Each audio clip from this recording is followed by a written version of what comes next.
ഇപ്പോഴും വിവാദങ്ങളിലും കളക്ഷനിലും മുന്നേറിക്കൊണ്ടിരിക്കുകയാണ് എമ്പുരാൻ. എമ്പുരാൻ്റെ മൂന്നാം ഭാഗം ഉണ്ടാകുമെന്ന് ഉറപ്പായി കഴിഞ്ഞിരിക്കുന്നു. ആ എമ്പുരാൻ മൂന്നാം ഭാഗത്തെക്കുറിച്ചാണ് ഇന്നത്തെ വീഡിയോ. ഫിലിം പ്ലസിലേക്ക് എല്ലാവർക്കും സ്വാഗതം.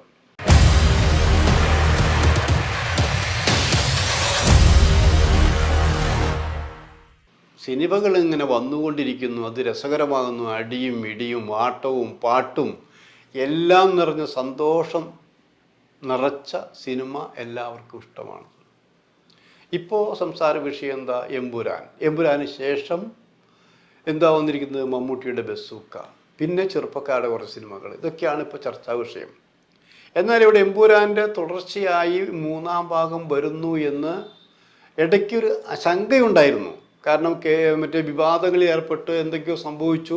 ആ സിനിമയുടെ ഡേറ്റ് മാറ്റാൻ പോകുന്നു. അതിൽ ഗോകുലം ഗോപാൽ എന്ന പ്രൊഡ്യൂസർ വന്നതിന് ശേഷമാണ് ആ സിനിമയുടെ ഡേറ്റ് പോലും മാറ്റാതെ അതിൻ്റെ മാനം രക്ഷിച്ചുകൊണ്ട് ഇവർ റിലീസ് ചെയ്ത്.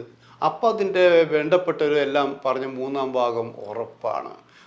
ഭാഗം ഉറപ്പാണ് എന്ന് വിശ്വസിക്കുന്ന രീതിയിൽ തന്നെയാണ് എമ്പുരാൻ്റെ ക്ലൈമാക്സ് രംഗങ്ങൾക്ക് നമ്മൾ കാണിച്ചിരിക്കുന്നത്. അപ്പോൾ ഇനി അതിൻ്റെ പേരും ഏകദേശം അതിൽ തന്നെ ഒരു സൂചന അതിൻ്റെ പേരും നൽകിയിട്ടുണ്ട്. അപ്പോൾ മൂന്നാം ഭാഗം എങ്ങനെയായിരിക്കും? അതാണ് ഇപ്പോഴത്തെ ചർച്ച. മുൻപ് വിചാരിച്ചിരുന്ന പോലെ തന്നെയായിരിക്കുമോ മൂന്നാം ഭാഗം? അല്ല, അങ്ങനെ ആകാൻ സാധ്യത കുറവാണ്. കാരണം രണ്ടാം ഭാഗത്തിൽ ഇത്രയും വിവാദങ്ങൾ ഉണ്ടായ സ്ഥിതിക്ക് ഈ ട്രാക്ക് ഒന്ന് മാറിക്കൊണ്ട് കഥയുടെ രസം ചോർന്നു പോകാതെ തന്നെ ആക്ഷനും എല്ലാത്തിനും പ്രാധാന്യം കൊടുത്തുകൊണ്ട് ലൂസിഫറിൻ്റെ ഒരു ബാക്ക്ഗ്രൗണ്ട് പോലെ തന്നെ ലൂസിഫറിലാകുമ്പോൾ ഒരു ക്ലീൻ, നമ്മൾ എമ്പുരാൻ ആസ്വദിച്ചേക്കാൾ കൂടുതൽ ലൂസിഫറാണ് ആസ്വദിച്ചതെന്ന് ഇത് അർക്കമില്ല. ആ രീതിയിൽ തന്നെ ഒരു തിരിച്ചുവരവ് നടത്താൻ മൂന്നാം ഭാഗത്തിലേക്ക് കൊണ്ടുവരുന്നു എന്നാണ് അറിയാൻ കഴിഞ്ഞത്. ഈ അറിവ് നമുക്ക് കിട്ടുന്ന വാർത്തകൾ ഇതുവരെ തെറ്റാറില്ല. ഇനി എന്തെങ്കിലും കാരണം വെച്ചാൽ എന്തെങ്കിലും വശപ്പശ വന്ന് എന്ത് സംഭവിക്കുമെന്നറിയില്ല. അപ്പം ഞങ്ങൾക്ക് കിട്ടിയ റിപ്പോർട്ട് പ്രകാരം ഇതിൽ ആരായിരിക്കും ഇനി നായകൻ? അപ്പോൾ നിങ്ങൾ ചോദിക്കും, ഇപ്പോൾ മോഹൻലാലുണ്ട്, പൃഥ്വിരാജുണ്ട്, ടൊവിൻ എന്തായാലും കൊല്ലപ്പെട്ടു പോയി, ടൊവിൻ ഇനി ഉണ്ടാവില്ല. പിന്നെ മറ്റേ അതിൻ്റെ വില്ലനായി വന്ന പേര് മാറ്റി വന്നിട്ട് എഡിറ്റ് ചെയ്തപ്പോൾ അയാളും ഉണ്ടാവില്ല. അപ്പോൾ സ്വാഭാവികമായിട്ട് ഇതിൽ എമ്പുരാനിൽ പ്രൊജക്റ്റ് ചെയ്ത് കാണിച്ചിരിക്കുന്നത് ഈ കേരളത്തെ രക്ഷപ്പെടുത്താൻ മോഹൻലാലിൻ്റെ കഥാപാത്രം വരുന്നു. അതിൻ്റെ രക്ഷകയായി മഞ്ജു വാര്യരുടെ കഥാപാത്രത്തെയാണ് കാണിച്ചിരിക്കുന്നത്.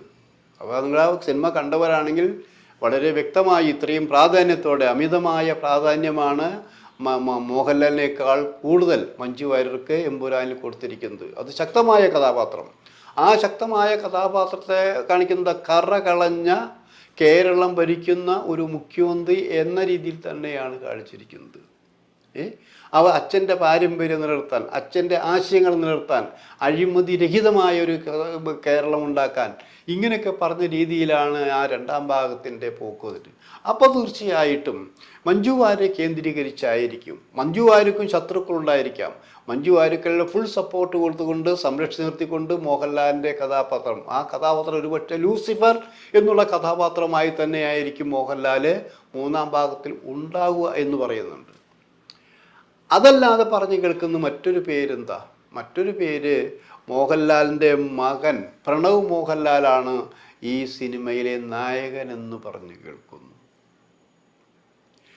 അതേ സമയത്ത് പ്രണവ് മോഹൻലാൽ എമ്പുരാനിൽ ചെറിയ റോളിൽ നമുക്കാർക്കും മനസ്സിലാകാത്ത രീതിയിൽ തന്നെ അഭിനയിച്ചിട്ടുണ്ട്. അത് പ്രണവ് മോഹൻലാൽ മാത്രമല്ല, നിർമ്മാതാവ് ആൻ്റണി പെരുമ്പാവൂരിൻ്റെ മകനും അഭിനയിച്ചിട്ടുണ്ട്. അതൊക്കെ നമുക്കിങ്ങനെ മഷിയിട്ട് നോക്കിയാലേ ഇന്ന ആൾക്കാരെന്ന് മനസ്സിലാക്കാൻ പറ്റുള്ളൂ. അപ്പോൾ ഇവിടെ പ്രണവ് മോഹൻലാൽ നായകനായി വരുന്നു എന്നുള്ളൊരു വാർത്തയ്ക്ക് പ്രാധാന്യം നൽകുമ്പോൾ അത് വിശ്വസിക്കാതിരിക്കാൻ വയ്യ. അതേ സമയത്ത് ഭരണകാര്യങ്ങളിൽ മഞ്ജു വാര്യർ തന്നെയായിരിക്കും എന്ന് തന്നെയാണ് ഉറപ്പിച്ചിരിക്കുന്നത്. അപ്പോൾ പിന്നെ പ്രണവ് മോഹൻലാലിൻ്റെ കഥാപാത്രം എന്തായിരിക്കും? നിങ്ങൾ രണ്ടാം ഭാഗത്തിൽ എമ്പുരാനിൽ പൃഥ്വിരാജിൻ്റെ കുട്ടിക്കാലം കാണിച്ചിട്ടുണ്ടായിരുന്നു ഇല്ലേ? ഇപ്പോൾ ചിലർ വിചാരിച്ചത് മോഹൻലാലിൻ്റെ കുട്ടിക്കാലമായിരിക്കും കാണിക്കുക എന്നുള്ളത്. അതായത് എമ്പുരാൻ്റെ അവസാനം കാണിക്കുന്നുണ്ട് ആ ചെറുക്കൻ, ആ ബാലൻ ആരാണ്, അവൻ എന്താണ് എൻ്റെ ഹിസ്റ്ററി എന്നൊക്കെ ഒരു ചോദിക്കുന്നുണ്ട്. അതെ, മോഹൻലാലിൻ്റെ കുട്ടിക്കാലം കാണിക്കുന്നൊരു സിനിമ വെറും ഒരു കുട്ടിക്കാലമല്ല, അതിൽ പ്രണവ് മോഹൻലാലാണ് മോഹൻലാലിൻ്റെ കുട്ടിക്കാലം സ്റ്റീഫൻ ആൻ്റണിയായിട്ട് അഭിനയിക്കുന്നത്. സ്റ്റീഫൻ്റെ റോള് വരുന്നത് കുട്ടിക്കാലം കാണിക്കുന്നത്. ആ കുട്ടിക്കാലത്ത് ആരായിരുന്നു, എങ്ങനെയായിരുന്നു, അടി ഇടി വെട്ടി കുത്തി എല്ലാം ഉണ്ട്. പ്രത്യേകിച്ച് ഈ പ്രണവ് ചെയ്യുമ്പോൾ അതിന് ഒറിജിനാലിറ്റി ഉണ്ട്. മോഹൻലിനേക്കാൾ ഭംഗിയായി ഡൂപ്പില്ലാതെ ആക്ഷൻ ചെയ്യാൻ മിടുക്കനാണ് പ്രണവ് എന്ന് ആലോചിക്കണം. അങ്ങനെയുള്ള പ്രണവിനെ മാക്സിമം ഉപയോഗപ്പെടുത്തിക്കൊണ്ട് ലാഗില്ലാതെ ആങ്സൈറ്റി ഉണ്ടാക്കിക്കൊണ്ടുള്ള ആ ഒരു ഊഗൻ കുട്ടിക്കാലമാണ് മോഹൻലാലിൻ്റെ കാണിക്കുന്നത്. അതും പറയുന്നുണ്ട്. അപ്പം അങ്ങനെ വരുമ്പോൾ പ്രണവ് മോഹൻലാലിന് വളരെയധികം നല്ല പ്രാധാന്യം കിട്ടുമെന്നുള്ളതാണത്. അങ്ങനെ ആവാനാണ് സാധ്യത. പിന്നെ കഥ എഴുതുന്നവർ, സംവിധാനം ചെയ്യുന്നവർ, അവർക്ക് എന്തെങ്കിലും ട്വിസ്റ്റ് വേണമെങ്കിൽ അവസാന നിമിഷം അവരാണത് തീരുമാനിക്കേണ്ടത്. അതിനുവേണ്ടി അപ്പോൾ ചർച്ചകൾക്ക് ഒരുപക്ഷേ ഈ മഞ്ജു വാര്യർക്ക് ഷൈൻ ചെയ്യാൻ വേണ്ടിയിട്ടായിരിക്കുമോ ടൊവിനോയെ. കാരണം ടൊവിനോയെ പെട്ടെന്ന് അതൊരു ലോജിക്കില്ലാതെയാണ് പെട്ടെന്ന് കൊന്നു കളഞ്ഞിരിക്കുന്നത്. നമ്മൾ അത് ആ സിനിമ കാണുമ്പോൾ നമുക്കറിയാം. ഇതെല്ലാം പറഞ്ഞ് മോഹൻലാൽ സംസാരിച്ച് നീ എന്തെങ്കിലും ആശയങ്ങളുമായി പൊരുത്തപ്പെട്ട് പോവുകയാണെങ്കിൽ നിൻ്റെ സഹോദരിക്ക് പിന്തുണ കൊടുത്തുകൊണ്ട് പാർട്ടിയിൽ തുടരാം, അല്ലെങ്കിൽ ഇത് സംഭവിക്കുന്നതാണ്. അപ്പോൾ അയാൾ ഏകദേശം ഒരു പൂർണ്ണ സമ്മതപ്രകാരം തിരിച്ചു പോകുന്ന ഫ്ലൈറ്റിലേക്ക് പോകുമ്പോഴാണ് ഒരു പൊട്ടിത്തെറി ഉണ്ടായിട്ട് മരിക്കുന്നത്. ആ പൊട്ടിത്തെറിയുടെ കാരണമായിട്ട് അവരുടെ കഥാപാത്രം എന്നാണ് ചെറിയൊരു കാര്യമാണ്. അതത്ര വലിയ കാര്യമായിട്ടില്ല, പെട്ടെന്ന് പറഞ്ഞു പോകുന്ന സംഭവങ്ങളാണ്.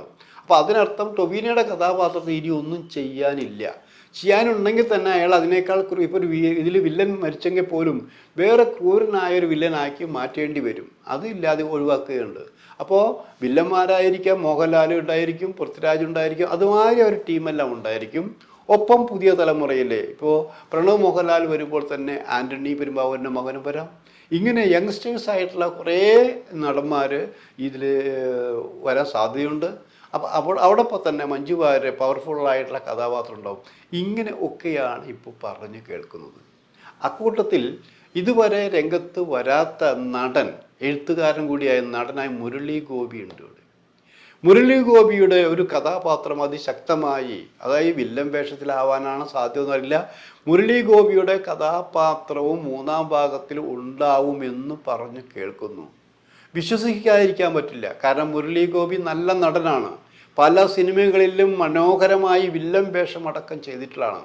അപ്പോൾ എഴുത്തുകാരൻ മാത്രമല്ല, അഭിനേതാവാണ്, അങ്ങനെ നിരവധി രംഗങ്ങളിൽ ശോഭിച്ചു കൊണ്ടിരിക്കുന്ന മുരളി ഗോപി 3-ാം ഭാഗത്തിൽ ഉണ്ടാകുമെന്ന് അങ്ങനെ പലരും പകൽപരും അഭിനയിച്ചുകൊണ്ട് ഈ 3-ാം ഭാഗം ഒരു പ്രത്യേക രീതിയിലേക്ക് കൊണ്ടുപോകാനാണ് ഇവരെല്ലാവരും ഉദ്ദേശിക്കുന്നത്. വിവാദങ്ങൾ ഉണ്ടാകുമെങ്കിലും അത് ജാതി മത പ്രീണനയിൽപ്പെട്ട് ഇപ്പോഴുള്ള കെട്ടുകഥകൾ പോലുള്ള സംഭവങ്ങളില്ല, യാഥാർത്ഥ്യവുമായി ബന്ധപ്പെട്ടുള്ള സംഭവങ്ങളാണ്. ഇപ്പം ഇത് പറഞ്ഞപ്പോഴാണ് എന്നെ ഒരാൾ വിളിച്ച് പറഞ്ഞു, നിങ്ങളൊക്കെ പറഞ്ഞല്ലോ 2002 നടന്ന ഡേറ്റ് മാറ്റി ഗുജറാത്തിലെ വംശീയതയെക്കുറിച്ച് നിങ്ങൾ പറഞ്ഞല്ലോ. നിങ്ങൾ പറഞ്ഞത് നിങ്ങളൊരു കാര്യം മനസ്സിലാക്കേണ്ടതുണ്ട്. 2002 നടന്ന അതേ സംഭവം ഒരു മലയാളി ഷൂട്ട് ചെയ്തതിലൊക്കെ അവിടെ സ്പോട്ടിൽ പോയി ഷൂട്ട് ചെയ്ത സംഭവം ഉണ്ടെന്ന് എന്നോട് പറഞ്ഞപ്പോൾ ഞാൻ പറഞ്ഞു, അത് പ്രദർശിപ്പിച്ച കൂട്ടത്തിലുണ്ടായിരുന്ന ഒരാളാണ് ഞാനിത് പല പ്രാവശ്യവും പറഞ്ഞിട്ടുണ്ട്. അന്ന് ഇത് കോഴിക്കോട് കാറ്റും വെളിച്ചവും ഇല്ലാത്ത ഒരു ഹാളിലാണ് ഞങ്ങളിത് പ്രദർശിപ്പിച്ചത്. അത് 1-2 ഷോ കളിക്കാൻ തീരുമാനിച്ചെങ്കിലും രാത്രിയും, അതായത് ഒരുപക്ഷെ 24 മണിക്കൂറും അത് പ്രദർശിപ്പിച്ചു എന്നാലോചിക്കണം. അന്ന് അജിതയുണ്ടായിരുന്നു, സിവിക് ചന്ദ്രൻ, അങ്ങനെ കുറേ പേരുണ്ടായിരുന്നു. പിന്നെ കോഴിക്കോട്ടത്തെ മിക്ക ആൾക്കാരും അത് കാണാൻ വിയർത്ത് കുളിച്ച് കണ്ടൊരു സിനിമയാണെന്ന് ആലോചിക്കണം. ആ സിനിമയുടെ ഒരു 10% പോലും ഈ സിനിമയിൽ കാണിച്ചിട്ടില്ല എന്നുള്ളത് സത്യം തന്നെയാണ്. പക്ഷേ ഞങ്ങളിപ്പോൾ ആലോചിക്കുന്നത് ആ പഴയ ഡോക്യുമെൻ്ററി എവിടെ കിട്ടിക്കൊണ്ടുവന്ന് എവിടെയെങ്കിലും പ്രദർശിപ്പിക്കാൻ പറ്റുമോ എന്നുള്ളതാണ്. നടക്കുമോ നടക്കില്ലേ പിന്നത്തെ കാര്യം.